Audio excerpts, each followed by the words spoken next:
Greetings, humans. You have entered the Command Zone, your destination for all aspects of Elder Dragon Highlander. Enjoy your stay.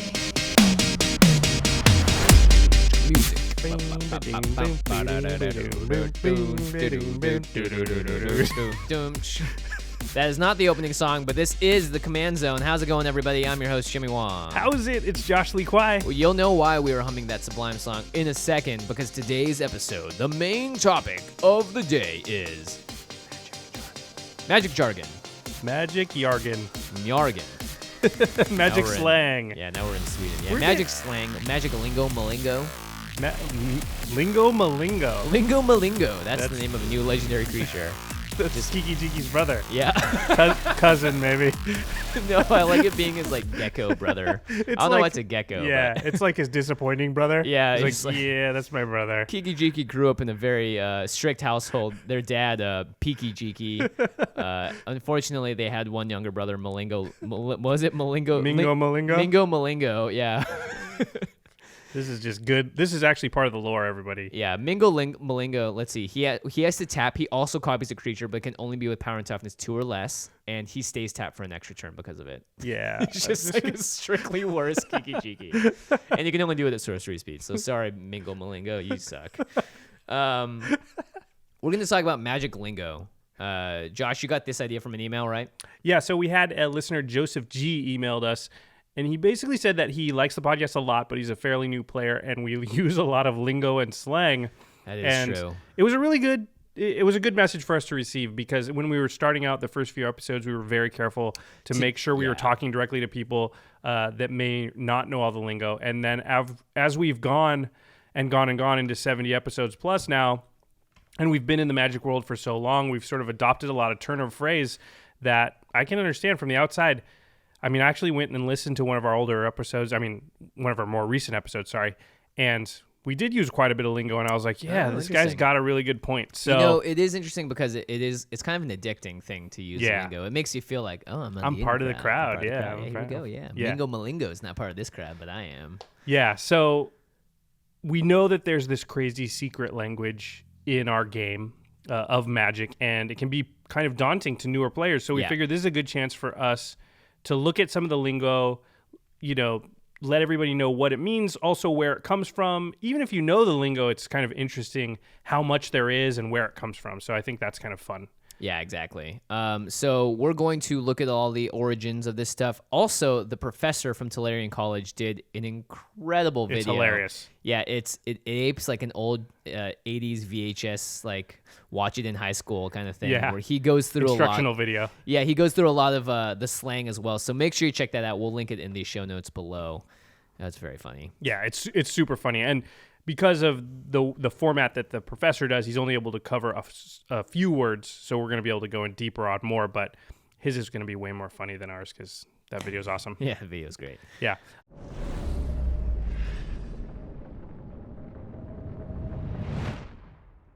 So Joseph had 2 specific questions that we'll start with, and then we're just going to go through a list of a bunch of the jargon and break it down. Yeah, we're trying to do it kind of fast so it doesn't get too dry. Right. So his first question, Joseph's, was, what is Timmy, Johnny, and Spike? They're our friends. We hang out with them. We occasionally play. No, just kidding. These are the psychographics of Magic. Now, next question. What's a psychographic? It's basically the profile of personality profile and traits of a specific kind of player. And again, these are very broad and very generalized. I think every kind of player is a combination of these two. 3. Of 3, sorry. There's also Vorthos. Yep. Which is the 4th one that it's like Mingo Malingo. We don't talk about it very much.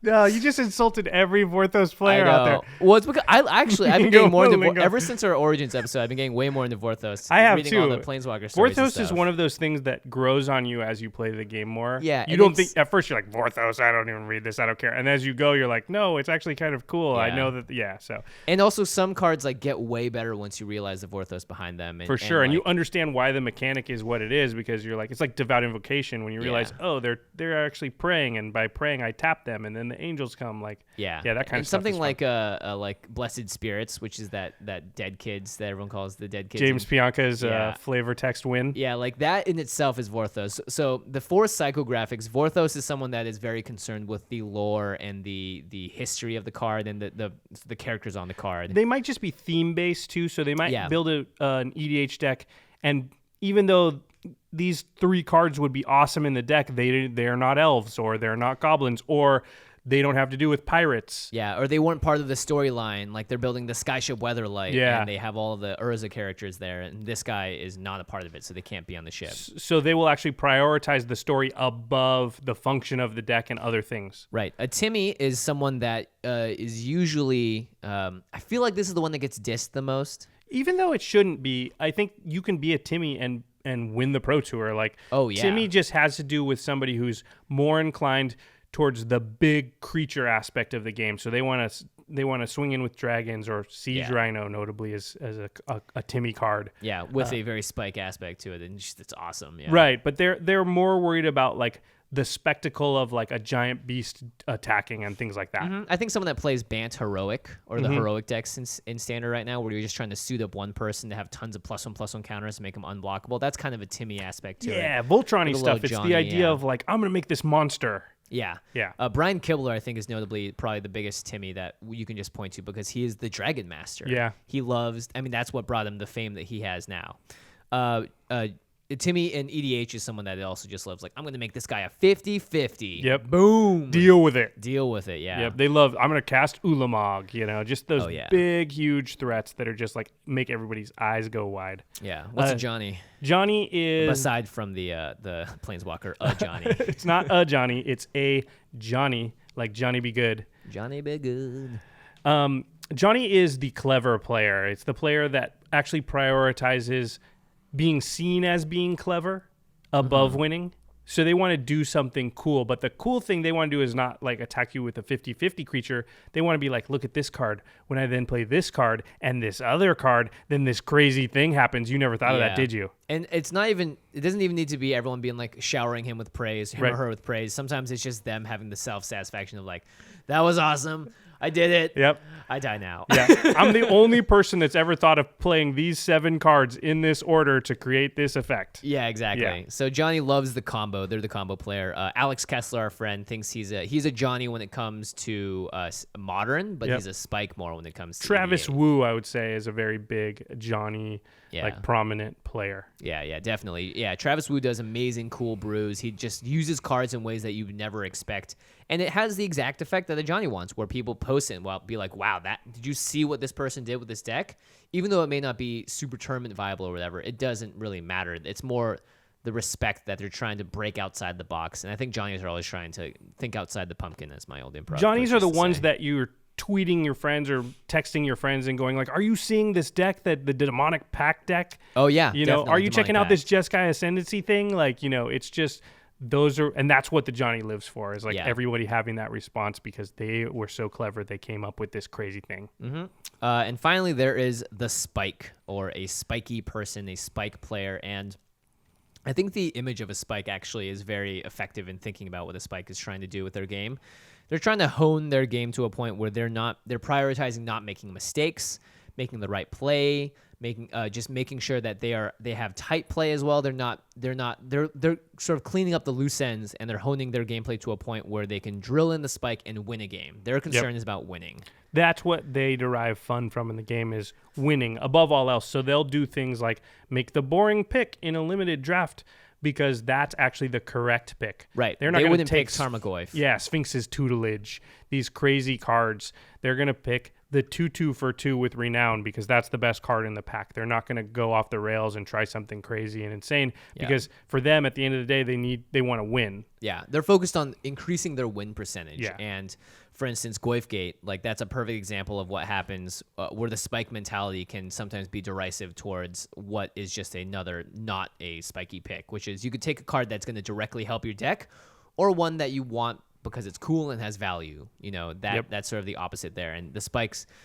are also, I think, the most self-critical of their own play, and that's a big thing that defines them is they'll look at what they've done and be like, I could have played that differently because I didn't do this right or I didn't sequence this right. And they're more willing to analyze their gameplay to that very technical level. It's also, I mean, for obvious reasons, the most common personality type that you're going to see in professional and competitive Magic, which are the players that are in the spotlight for our game the most. So it's sort of like the Spike is the most noticed of what we see out there as Magic players, even though they're not the majority of Magic players. Oh, yeah, definitely But not. they're in the majority of the spotlight because of the nature of being competitive and being in tournaments and such. Yeah, and if you look at like professional poker players, you don't see a Timmy or Johnny over there, really. They're almost all of them are Spikes because that's a game that doesn't give you the freedom to experiment and like do you can't cool be things. creative, really. Although there are players that play crazy, quote unquote, in poker and keep hands, and those players are usually like preternaturally good at reading their opponents, and they have like these weird skills that allow them to play in like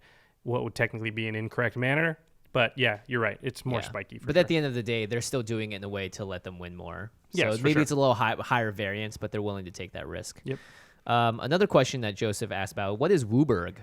Yeah, this is interesting because we talk about WUBRG a lot. WUBRG is just the 5 WUBRG. colors. So if you give each color a letter designation, white is W, so W. Blue is actually U because B is taken up by black. So Wu, that's white, blue. Travis Wu. B, black, Woob, black. R, red, Woober. WUBRG. G, green, WUBRG. There you go. WUBRG. There you go. WUBRG just And looking means, at it on the page, WUBRG it's very easy to it makes see. sense. It's the blue, U for blue, that throws people a little bit. And this is also a really easy way to know what the allied pairs are and the enemy pairs are as well, because it goes white, blue, black, red, green. If you want to find the enemy pairs, you just skip one. So white, black, except for green, because it circles around. It goes back around the other side. So white is the opposite of black and red. Blue is the opposite of red and green. Black is the opposite of green and white. Red is the opposite of white and blue. Yeah, and then green is the opposite of blue and black. Wow. I never thought of that before. So it kind of cycles around. You just take a skip and you look at the different letters. That's how I organize my lands as well. WUBRG. I kind of am OCD about organization. So being able to know white should always be first because that's just how WUBRG. When I was drafting Concept here, I was drafting 5 color or Modern Masters. I would lay it out that way too, just because it was easier to sort of keep track of the numbers and everything. Yeah. So that is WUBRG. All right. Hopefully that helps you out, Joseph. Now let's just go on and talk about a bunch more jargon.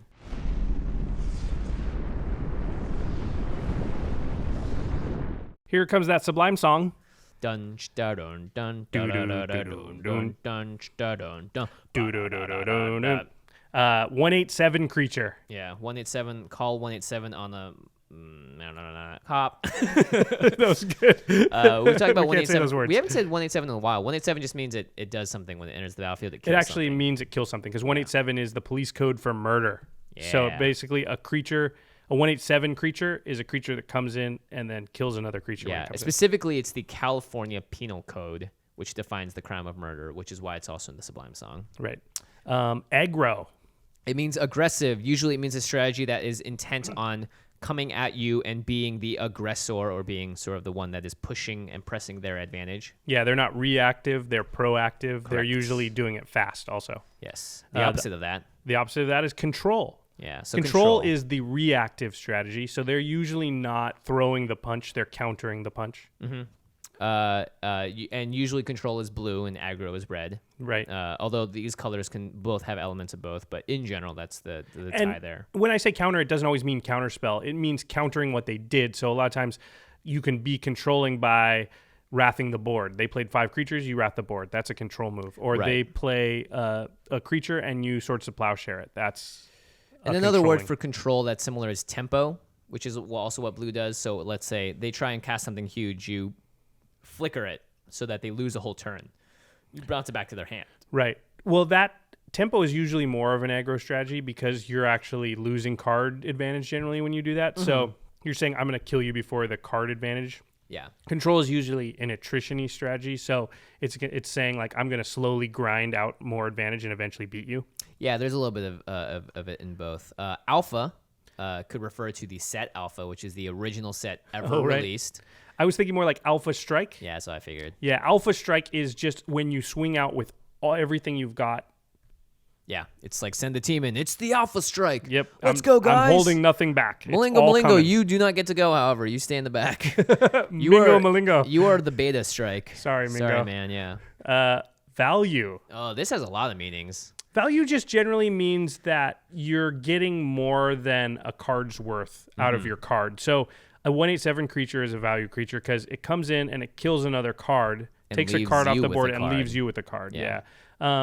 But value can be like something that puts a token into play every turn. Yep. It can also be... Ashnod's Altar, which converts your tokens into something else you can use. Yep. So it means Grave Pact, Pact adds value to all your creatures because every time they die, everybody else has to sack a creature, so that's just additional value. Yeah, the basic idea of a 2-for-1 where you only spent one card, whereas your opponent had to spend 2 to do something, is the essential idea of value. You got more out of that because you have an extra card in your hand now or on the board than they did. Attrition. We just talked about this a little bit. Attrition is more to do with long-term slight amounts of incremental value. So yeah, the war of attrition. Yeah. Heard that term before. So if every time let's say that I had something out that said every time one of my creatures dies, I get a 1/1 token. Well, an attrition-y strategy with that is like I attack you, and you, even though I know you can block and trade your creature for mine, but I know I'm going to get a 1/1 token in addition, and you're not. So that's a slight value. Harkening back to the last word, they're definitely tied, that I get. And so I can attrition you out eventually because you're going to trade your cards for mine, but I'm going to be left with a few tokens. Yeah. I generally like attrition things in EDH. I think it's definitely a a very EDH way to play. Yeah. Next up, we have Grizzly Bear, which is based off the original Grizzly Bears. It's a card.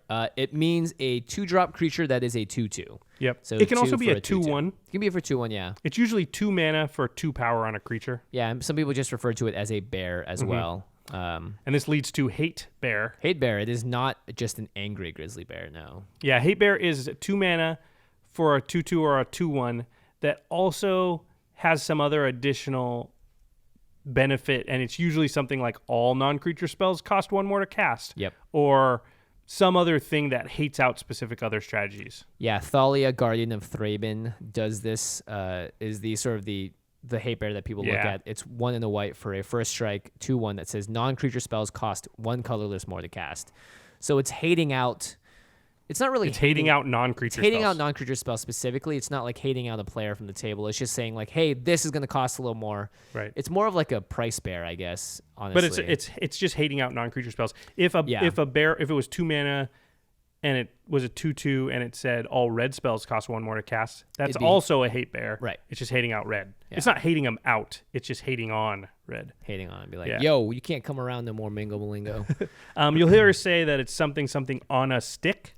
Yeah. On a stick means it's attached to a creature. Literally on a stick. Yeah. As the creature, the card itself is a stick. Sometimes it usually will refer to the card itself is the thing. Sometimes you can attach something to the card like an equipment or an aura and then it becomes something on a stick.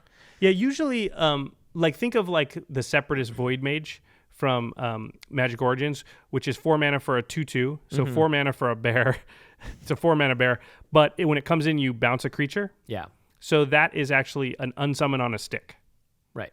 So it's just an unsummon on a creature. On a creature. So now, you can say, a 1/8/7 creature could be a kill spell. Doomblade on a stick. Yeah, Doomblade on a stick. Yeah. Usually when we talk about on a stick, though, we like it to be a repeatable effect. So something like Kiki Jiki is a clone effect on a stick because you can use it multiple times. A card like Separatist Voyage Mage does it once, or a 1/8/7 creature does it once when it hits the battlefield.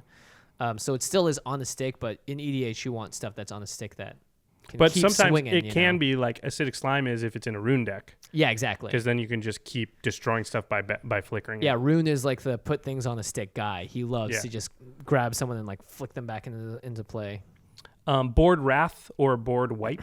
These are just effects that say destroy all X. So destroy all creatures, destroy all artifacts. Sometimes it says destroy all non-land permanents. Yep. Destroy all lands. These are all wraths and board wipes. And it's called Wrath because Wrath of God is the original card that does this. 2 and 2 white. Destroy all creatures. They can't be regenerated. Next up, we have Bomb. Drop the Bomb. We're not talking about an actual bomb here. Something like, Goblin Grenade or whatever. Yeah, it's not like something that blows up. Yeah, this Bomb just means, and comes from Limited, and I think, or just in Constructed in general, it's just a creature that is when it hits the board or its impact is akin to a bomb. It is so powerful that it is hard to deal with.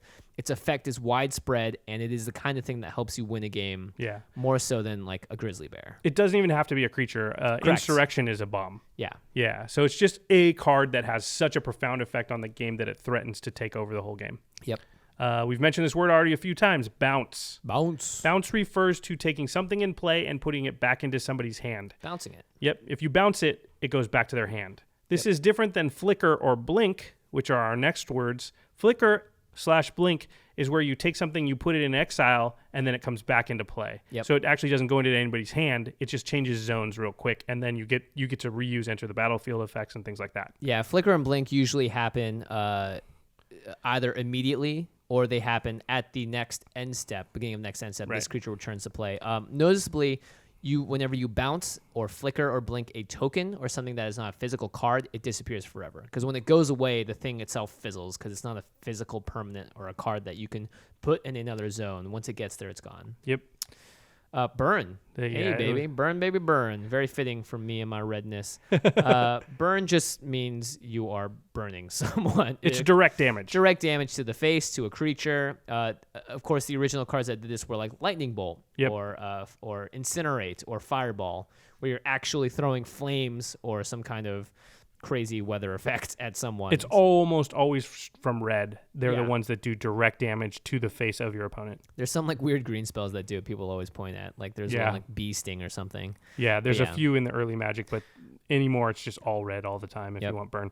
The next one is Cantrip. Oh, this one, I still don't even know why it is Cantrip. I'll have to look it up. Cantrip is referring to any card that has draw a card tacked onto it. So if it does something and says draw a card, then it's a cantrip. Electrolyze is a cantrip. Yep. In general, you see a lot of these in modern cards that get you value back because you're essentially not losing a card in the process. Now, the card you may draw may pale in comparison to the original card, but you're still drawing a card. So if you had 7 cards before you cast your cantrip, you're still going to have 7 cards at the end. Very good with things like prowess and things that care about you casting cards. It's good with delve and things that want stuff in the graveyard. You can build a whole Shu Yun deck just off of cantrips. Yep. And it's a word of Scots origin to mean a magical spell of any kind. Interesting. Yeah. In Dungeons and Dragons, cantrips are like small. Usually the cantrips have a smaller effect because draw a card is on the text, and that is pretty powerful by itself. Yep. So cantrips usually are a little weaker than other cards.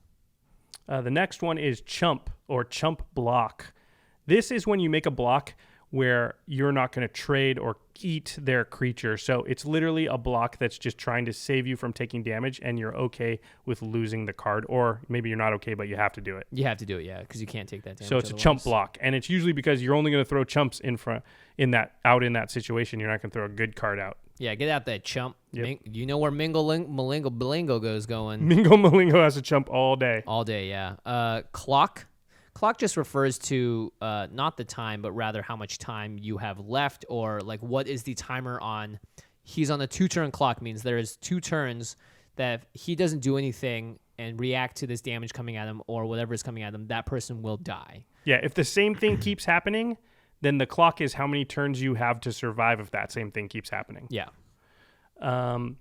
CMC, we'll say, which is converted mana cost. So if we say like a 2-drop or a 3-drop, that means the converted mana cost of the thing is either 2 or 3. And this can relate to something if it's like a white and 2 colorless, that would be a 3-drop. Right. So sometimes we just don't want to say the total mana cost of a thing because that's not important to the discussion what color it is. It's just important that it costs 5 mana. So we say it's a 5-drop. Yeah. And if it is like Archangel of Tithes, which is a 4-drop, that's 1 white mana and 3 white symbols, we won't just say it's a 4-drop because in this case it's actually relevant that it is a lot of one color specifically. Right. So CMC is just an easier way of saying like, all right, the total CMC is 5 mana and it's 4 and 1 white. So you have an image, okay, it's 5 total, 4 of it's colorless, 1 is white. So you can just see it in your head. We usually just say CMC to help illustrate what a card's cost is, just so you can really see it, I guess.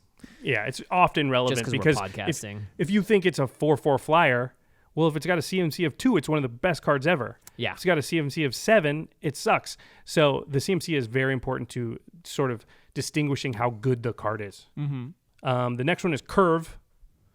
curve. Curve is an Curveball. interesting one. It literally has to do with if you laid out your entire deck according to its CMC, what it would look like. So a curve is how many 1 drops, 2 drops, 3 drops, 4 drops, 5 drops, 6 drops, and on you have, and how evenly that's spread and how exactly that's spread. So generally you want more in the more reasonable range, which is like 3, 4, 5 for us. For limited, it's probably 2, 3. Yep. So it just depends on the format you're in where you want that curve to be. But if you look at like a bell curve, then you sort of want it to look a little bit like that. Yeah, and people say he curved out perfectly, which means that you play stuff on time. You play a 2-drop when you have 2 mana, you play a 3-drop when you have 3 mana, and a 4-drop, so that you're using your mana each time perfectly, and you're following the sort of progress of your deck, saying each turn you should be getting 1 more mana until a certain point, and you should be able to play a creature or a spell that matches how much mana you have. So you're curving out. Yep. Like taking a sick curve on like your skateboard or something. Got a sick curve. Top Deck. Top Deck, also a web series, Top Decking. Top Decking by Alex and buddy Craig. If you haven't checked that out on YouTube, you should definitely. It's a web series about Magic.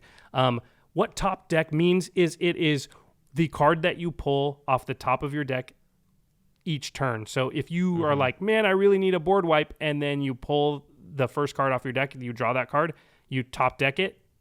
It's usually synonymous with being lucky. Yeah. Yeah, you can stack the top of your deck, but yeah, top decking usually just means like I'm top decking now, which means I'm out of cards in my hand. I'm just relying on whatever's coming off the top of my deck. I have to get lucky. Have to get lucky, yeah. Getting decked or decked myself. It doesn't mean that you get a sweet deck like a skateboard or a sweet Magic the Gathering deck. It means that you have straight up milled out. And that's the next word. It just means that when you get decked, it means that your entire library is now in your graveyard, in your hand, Or exiled. And essentially, the next time you would draw a card and there are no cards in your library, you immediately lose the game. So that's what it means when you get decked. Yep.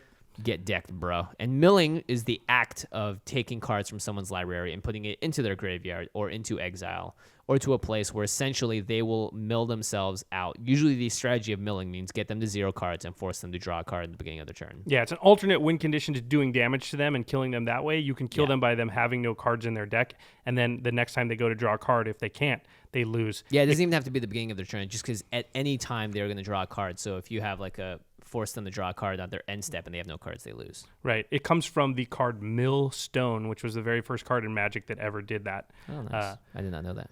The next one is Domme. This is related to burn. Straight to the top of my dome. Yep. If you dome somebody, it's hitting them in the face. It's hitting them in the head. They're dome. That's where that comes from. Yeah. If you listen to Bomb Funk MC's Freestyler, he references the dome quite a bit. Yeah, dome just because your head is shaped like a dome, so it's going to the face. Your head. Yeah, the head. Drain. Drain is an ability that takes life away from someone usually. Like Drain Life, I believe, was the first card that did this.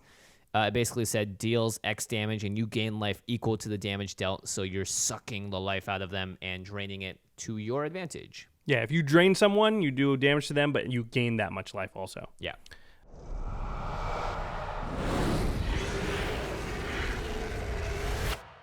Durdle. This is Alex Kessler. Durdle is... This is a tough one to explain. This is when you're sort of doing a lot of actions to little consequence. Right. So it's a famous saying in sports is do not mistake activity for accomplishment. Mm-hmm. This is durdling. Yeah. So usually durdling leads to some sort of crazy Johnny-esque synergy that makes everybody lose. But it's usually hard to see when it's happening, and it seems like not a lot. He's like, I tap this, then I untap this, then I make 4 guys. Okay, go. Yeah, and you're like, wait, you just spent 4 minutes doing nothing? Yeah. But in reality, they're just setting up. I think Johnny players like to durdle a lot. They love to. Yeah. Durdling can also just be like, every single time you try and do something, I'm just going to do 3 things and then force you to do 1 damage total or something. You're just durdling around, kind of extending the game with your silliness. Durdling has definitely come to mean extending the game. Yeah, and it also usually means you're playing with your own board and doing stuff with yourself because you gotta get one of these going the next term. I also think durdling has sort of come to mean playing with weird cards. Yeah. So it's like, what does that card do? What? That is the most durdly card. Yeah, exactly. Yeah. Engine. Yeah, get an engine going. Your durdling is creating an engine sometimes. Yeah, it's not always durdling. Sometimes an engine is just like something that's going to happen every turn. Like Marchesa, a creature with a counter, and Grave Pact is just like, I can sack that creature every turn. That's an engine that makes sure that at least one creature from the opponent, all your opponents, dies every turn. Yeah, sometimes an engine can be just one card to get something going in your deck. Sometimes it requires more than that, 2 to 3 to 4 or whatever. Yep.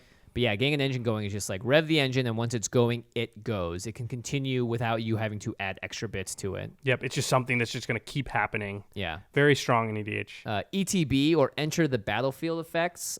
These are one of the most prevalent things in EDH, cards that do something when they hit the battlefield.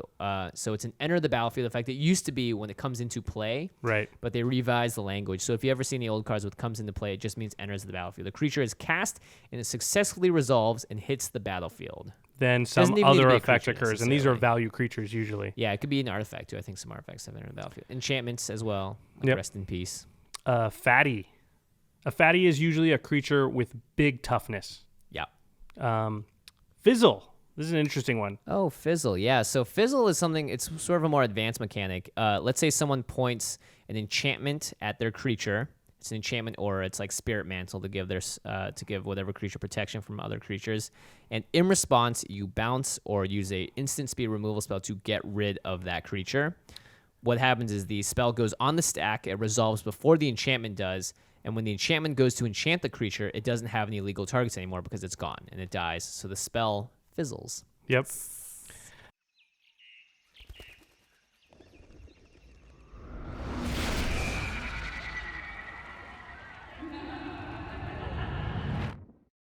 Pants. Pants is just equipment or enchantments. Yeah. So Spirit Mantle would be putting pants on to a creature. Right. Even though it's not a pants, it could be a sword. A sword could be still pants. Yeah. Exactly. Vanilla creature is a creature that doesn't have any text on it outside of that awesome Vorthos flavor text. Yep. So if it's just a 4/3 vanilla, it's just a 4/3. It doesn't do anything else. Like a grizzly bear, 2/2 for 2, and there's nothing else about it. Yep. Gas. Ooh, that's gas. Gas means a couple of things, but it generally just means having plenty of card options. Yeah. It's just like if I've got this hand is gas, that means I've got really good cards and a lot of them. Yeah, sometimes you'll see people draw something off the top of their deck and be like, oh, that's gas. Yeah. Because that means that card is going to like rev your engine, whatever that means. Not necessarily you have an engine going, but that creature is going to, like, for instance, let's say you needed an instant speed removal spell and you draw it. That's gas, Yep. Something that directly is what you need and benefits you in that moment. If there was a trending arrow, the trending arrow for gas would be pointed up. I hear that word used more and more. Yeah, it definitely gets used a lot. I think the streamers use it a lot. Yeah. Doc uses it a lot. It's just I've become a started thing. to use it a lot too, just because it sounds cool. Like, oh, even dude, in the last year, it's become like more of a thing. Yeah, just saying that's gas is just cool. It's just cool, man. All the cool kids are doing it, Josh. Goldfishing is the act of playing out your deck solitaire style. So it's when you just draw the 7 cards, you play the lands, but you're not actually playing against anyone. So you're like testing the deck just to see how its draws look and everything like that. That's goldfishing. Yeah. Grip usually refers to your hand, the thing that you are gripping. It's like, what's in your grip? I don't hear this as much. I have a full grip. You'll hear that. yeah. Sometimes that means I had a lot of cards in my hand when you're telling a story about, like, he had this, he did this, and then he did this. I had a full grip. Yeah, and I can do anything about it or whatever. Yeah. Hoser. So like a color hoser would be something that like is specifically pointed at red. Or a creature hoser would be something like humility that turns all creatures into 1/1s with no abilities. A graveyard hoser would be like Anafenza, the Foremost. Yep. Where it says it hoses your graveyard when it comes into play. Or like Tormod's Crypt or whatever. Back off, you hoser. Yeah. Jank usually refers to what you think it does. The word itself, I love when words really tie to the meaning. Jank is just something that is janky, something that is sort of barely held together. It kind of does what you want to do, but it's not all the way there. It's just like, ooh, or something just happens that's just, it feels loose and like not tightly constructed. It's just a lot of times it's janky. a card that just is not very good, and it's like that card is jank. Yeah, that card is just not good. Sometimes I think Johnny's love jank because turning jank into gold is really great. Like it was a janky combo. It was like, yeah, it was. Yeah, it was, and then it beat you. Yeah, I pieced it together. It's like the Millennium Falcon is kind of jank. Yes, totally. But it's the ship that made the Kessel run in less than 12 parsecs. That's pretty good. She's fast enough for you, old man. That's Christopher Walken. She's fast enough for you. Oh, yeah, I can't do a Walken. Mana Dork is the next one. This is just any creature that taps for mana. Oh, I thought you were talking about us. We're Mana Dorks. We're a dork. That didn't work. We're Mana Wars. Yeah, mana dork. So elvish mystic. Birds of Paradise, Landwehr Elf. I don't know why they use dork. I just because usually they're 1/1s. They're small. They're Usually tiny. they're not good for anything else. Yeah, exactly. Meta. Okay, so this one is very complex. It has a lot of meanings. Meta usually just means the nature of your immediate play group or whatever you're referring to as sort of like the talking about it out, like looking at it from the outside in. I think it's all the things that pertain to the game that are outside of the game. Mm-hmm. So the games before that are having an effect because you know information about the players, but it's not from what's happened in this game. It's what's happened in all the games you've played previous. Yeah. Or any conversation you had at dinner the other night that's playing into like, you know, something that you're doing in the game now. That's meta. Yeah, in competitive Magic, the meta is set by the Pro Tour usually. So after the Pro Tour, like for instance, a red deck took down the Pro Tour, you're going to see more of those at your Friday Night Magic. In the meta, but that's information that you have from another tournament, not the Correct. tournament you're playing in, but it does affect it. It does affect it. Sometimes in your FNM, you know that you just have a lot of players that hate mono red and won't play it. So you're like, all right, cool. We'll see how much this affects the meta. Right. Flood. This is way too much mana. So when you draw just land after land after land and no gas. Yeah. The opposite of that is mana screw. When you don't have enough mana, you don't have the lands you need. You're just screwed out of lands or even just a specific color. Yep. What would you rather, flood or mana screw? Mana screw. Especially in EDH because your games are going to go long and you will draw your mana eventually. And you're going to have a more full grip than your opponents. I might want flood because if I just draw one card that draws me cards, I'm going to be okay. And then I can play big stuff. But I don't know. That's a tough one. Depends on the deck, as usual. Yeah. NONBO. Oh, yeah. This is the opposite of combo. Yeah. So this is something that, like, the two cards work together in anti-synergistic manners. Yeah. So it's like if you put something came into play and it wants to deal with your graveyard, but the card you just played before it exiled your own graveyard. That'd be a NONBO. It'd be a NONBO. It'd be like playing a creature that says, like, when this creature dies and hits the graveyard, it does this, and then you play Anafenza, so no creatures ever actually hit the graveyard. Right. That's It's a NONBO. Sometimes you're forced into playing NONBOs. Right now, the Rally the Ancestors deck has a bit of some NONBO synergy in there. But the rest of the synergy is so good that it makes up for it. You just have to let it be. I've found oftentimes you just accidentally are like, oh, that's a NONBO. Yeah, that's definitely the most common. I built this deck and it's supposed to do all this stuff, but I never thought about how some cards would interact in weird ways, and these two don't work together good. Next up, we have the nuts or the nut draw. This is a poker term. Yeah. So the nuts were basically like your car keys for your horse in the Old West days. And so what would happen is if you'd be in a poker game in like a saloon in the Wild Wild West and you'd come down to the betting, you'd be out of money and you'd throw your nuts in to the middle, which means you're betting your horse. If you're betting your horse, then you have a really good hand, usually the best possible hand, because you would never bet the nuts otherwise. Yeah. So then the best possible hand started to become known as the nuts. I got the nuts. Yeah. So that's usually means it's an unbeatable hand, or an unbeatable draw would be the nut draw. Yeah, the nut draw does not happen in EDH as much because it's just a multiplayer format. It'll happen in games like there's that Primeval Titan deck that's running around Modern, and you can get the nut draw, which is a 7-card hand that can let you win on turn 1. Yep, and that's just unbeatable. Unbeatable. So it's just the nuts. Yeah. Outs. Playing to your outs. Outs just means you're in a situation, how do you get out of it? And those are your outs. Sometimes the outs is as simple as get rid of that creature.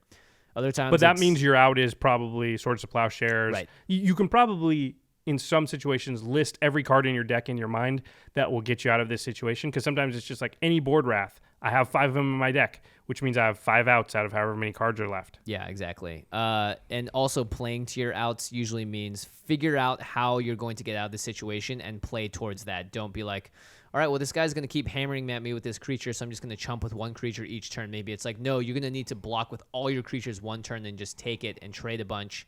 Otherwise, because you have no other way to beat that creature. You have no other way to beat that creature, yeah. And the more that you just sit there and let him win the war of attrition, you're going to lose the game. So play to your outs is what that means. A pinger or a Tim, if you've been listening to the show for very long, you know what this is. But it's just any creature or thing that taps to deal 1 damage to target creature or player. So it pings you, or it pings. I'm going to ping that creature. I'm going to Tim it. That just means I'm going to use an effect that deals 1 damage. Sometimes it's only a creature as well. It'll still ping the creature. Yep. Sometimes it's only the player, like Chandra, the new Chandra. Right, yeah. She's still a pinger. Pip usually refers to the mana symbol in a card. That's actually on the battlefield. On the battlefield, yeah. So, for instance, devotion cares about what your devotion to a color is, and it just means how many pips of that color. So if you have something that costs 3 colorless and 2 green, there are 2 pips there. Right. And that counts for 2 green pips. Pip. Pitch. So somebody says I had to pitch a card. It usually just means discard. Yeah, toss it at someone really fast is what it means. 80 miles an hour plus. This is an interesting one. It comes up once in a while. Playset. It just means if you own a playset of something, I have a playset of that, it means you have 4 of them. It's not just a set you play with? No, and it's interesting for EDH players because we can only play 1 of any given card in our deck. So for us, a playset is actually 1, but playset still means 4 because in the other constructed formats, you can have up to 4. 4 of, yeah. Proxy is a card that is not the actual card, and you're going to replace that card with a proxy. It's just essentially a fake version of it, a placeholder. Yep, exactly, a placeholder. Yeah. Punt. Punt is a misplay. So if you punt, I punted. It means I had a better play, maybe a game-winning play or a game-altering play, and I did the wrong thing. Or I didn't block correctly, or I could have done something right. I sequenced something incorrectly. Yeah, it's kind of from football, right? Yeah, because when you punt, it means you're giving the ball back to the opponent. Yeah. And sometimes punts can vary on their severity level. Sometimes they're a minor punt where it's like, oh, I lost a little bit of value there. I could have gotten 1 extra damage in. That's not a full-on punt. A full-on punt is like, I had the winning play and I didn't do it. Or I did something that could have saved my life, but I forgot to or whatever. Those are the worst punts that cost you the game. Yeah, that makes me very salty. We'll talk about that in a second. The next one is Mana Rock. That's just an artifact that taps for mana. Mm-hmm. The artifact part's the rock. The mana, obviously, is the mana that comes from it. So it's like Mana Dork, but this time it's a rock. Yep.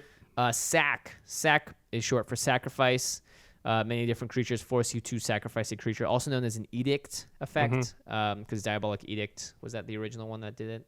Sure. Who knows? It has edict in Yeah, edict effect is making people sack things. Yeah, sack or a sack outlet. A sack outlet, yeah. Sack outlet is not a place where you can buy like cheap sack-based clothing. It's not like Gap outlet. Yeah, what it is. It's a sacrifice outlet. It's a place where you can plug in your things to be sacrificed for free, usually, or for a very small cost by tapping it or whatever. It just means you can sacrifice a creature when you want on demand. Yeah, at least one. Yeah, exactly. Salty. You'll hear this one a lot. Yeah, it just means that you're kind of on tilt a little bit. We'll talk about tilt in the later, but it just means that you're angry or upset at a result, and you are complaining about it. You are like, Arr. Yeah, you're sort of a little bit like vocally annoyed or frustrated. Yeah. And it doesn't even have to be about Magic. You can just be salty about the announcement that there aren't any enemy fetch lands in Battle for Zendikar. Yeah, you can be salty about a lot of things. Yeah. Usually not worth it. It just means you're kind of complaining. But also being salty means you're airing your grievances. So that's a good way to put it. Everyone's got it in them. Silver Bullet. This is like that perfect card that just the deck you're playing against does not have an answer for, and it just literally, it's the silver bullet to the werewolf. Yep. It's the one thing that takes him down. It's kryptonite. Yeah, sometimes it doesn't need to be the full-on kryptonite. It can just be just good enough that the other player can't answer it. Yep. Or it's like one threat that you put down that you were able to protect through the whole game, and it just ended up owning them. Like Animar is a silver bullet to an Orzhov deck. Yeah. Unless they have artifact-based disruption. But even then, it's your commander. You can play it a few times. They're not going to be able to deal with it that many times, Snap, as in sort of a snap keep.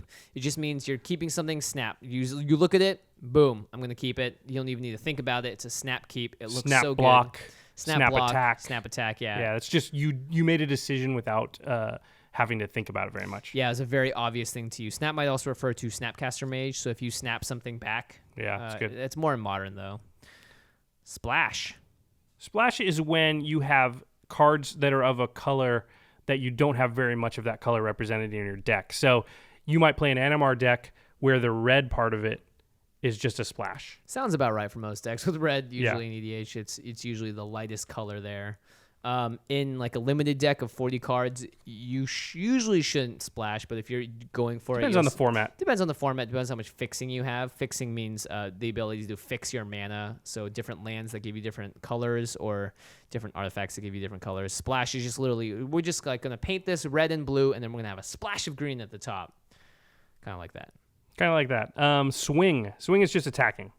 I swing with this guy. Or a game can swing in your favor as well. But yeah, usually like this guy swings at you. I guess it kind of is similar to tapping, kind of the motion of swinging. Wheel or table doesn't really refer to EDH as much as it does to like limited and constructed.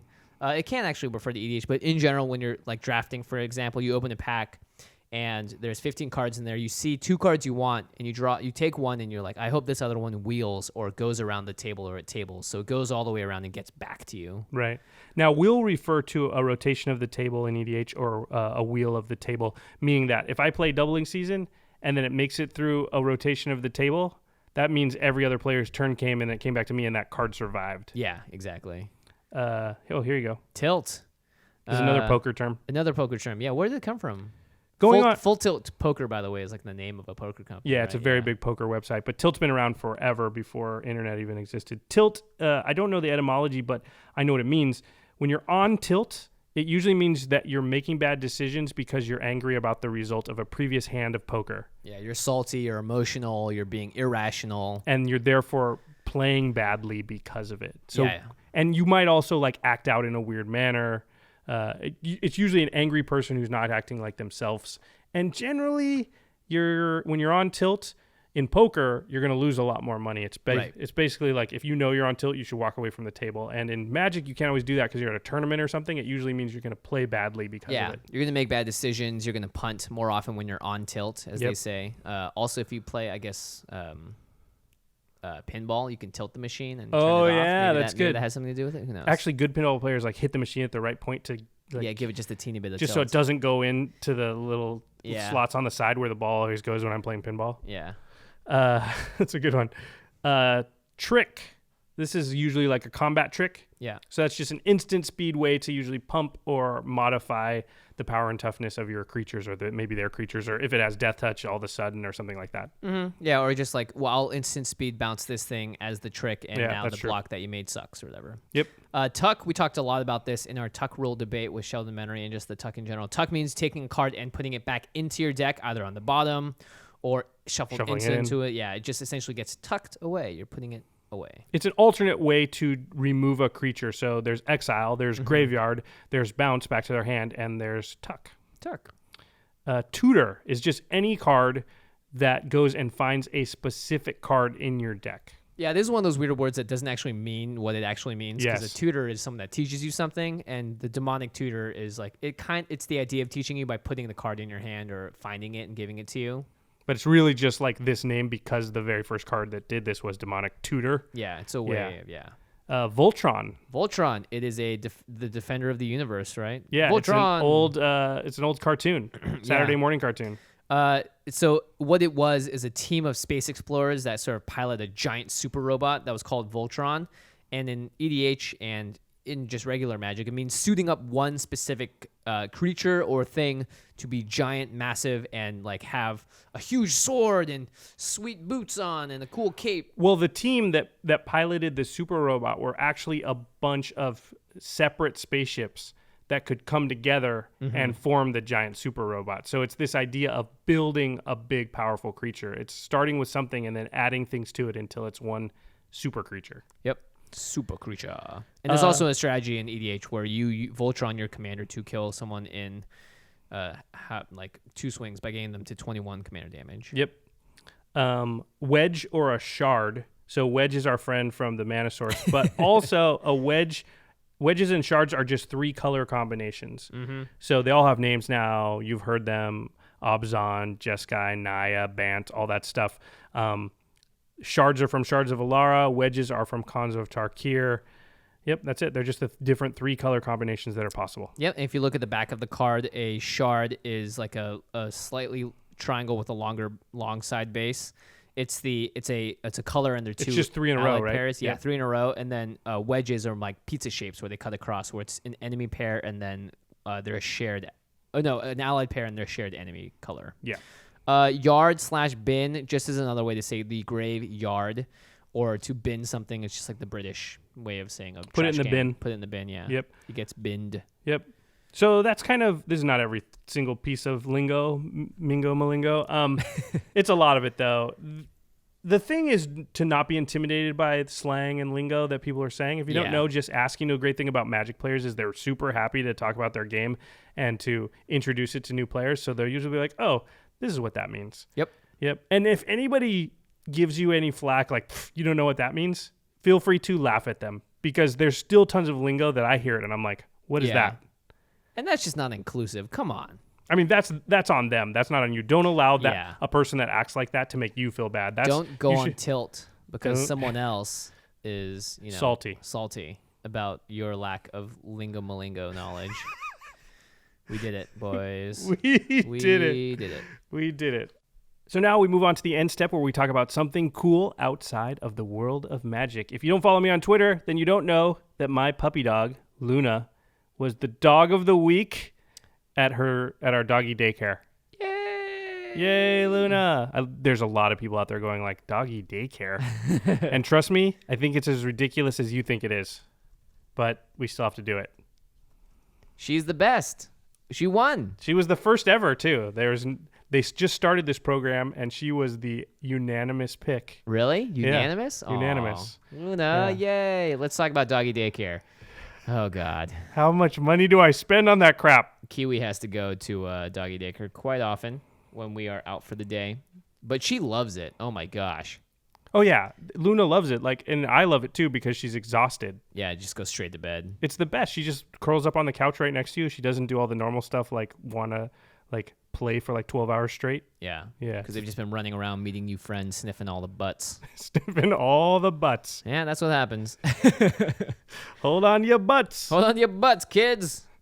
All right. That was the least exciting end step of all time, but it's what we did. Listeners, do you have dogs? Send us a picture, tweet at us, let us know. We'll have a listener dog contest. And also, if you've made a card name up for your... Actually, we should make cards for our dogs.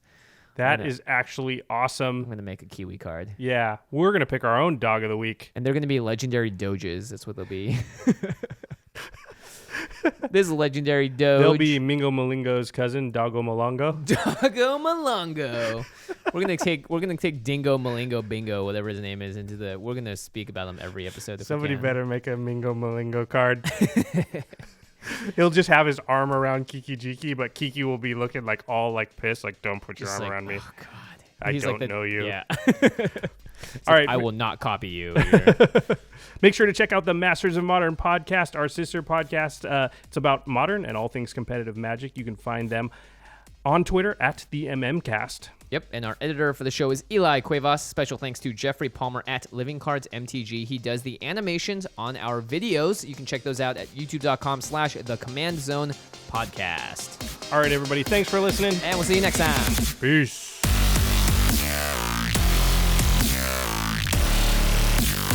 Thank you for your attention.